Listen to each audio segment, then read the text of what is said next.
There's still this situation in St. Cloud, Minnesota, where 9 people were injured in a stabbing attack. ISIS quickly took credit for the attack, calling the attacker, a soldier for the group.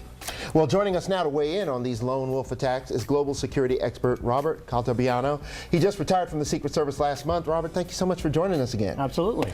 Okay, so in this case, you see they apprehended someone. Yes. What are the odds, however, that there is a larger apparatus at work here, that maybe there are other people involved? I think, Oliver, what we want to look at is if we put a million pieces of a puzzle on this table right here, and right now our law enforcement out in New York and New Jersey and in Minnesota are taking bit by bit, piece by piece, and trying to put that puzzle back together. Okay. And so I think over time, within probably the next few days, we're going to know a little more about whether this man acted alone or did he have help. And so just bit by bit today, I think we're going to see a lot more about it.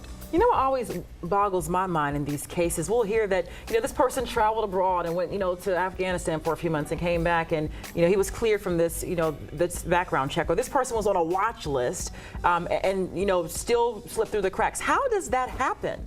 Well, just look at it for a minute. The word watch list, this person wasn't obviously watched. He went back and forth to Afghanistan. It comes to really show us that, we're still playing catch up.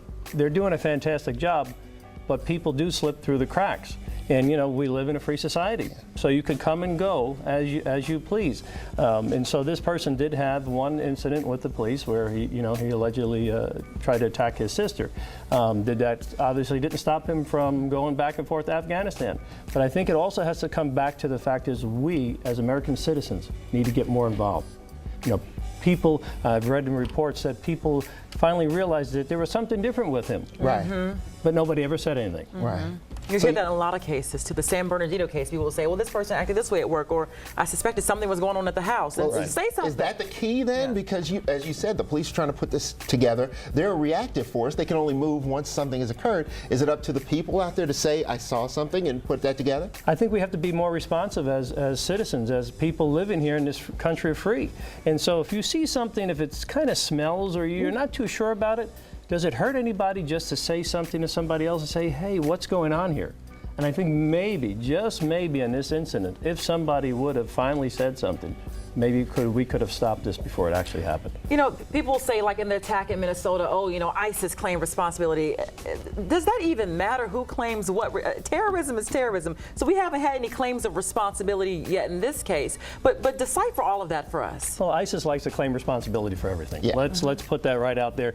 They claim responsibility for everything. Yet most of the time, it's people that want to be ISIS, or it's people that want to make a name for themselves. Okay. And let's also be honest. The fact is that most of these people are not very smart. Right. Who wants to go and strap themselves up with a bomb and blow themselves up? Yeah. Right. Not very smart. Right. Well, thank you so much. We appreciate It's a pleasure your having you insight. back. Thank you for your insight.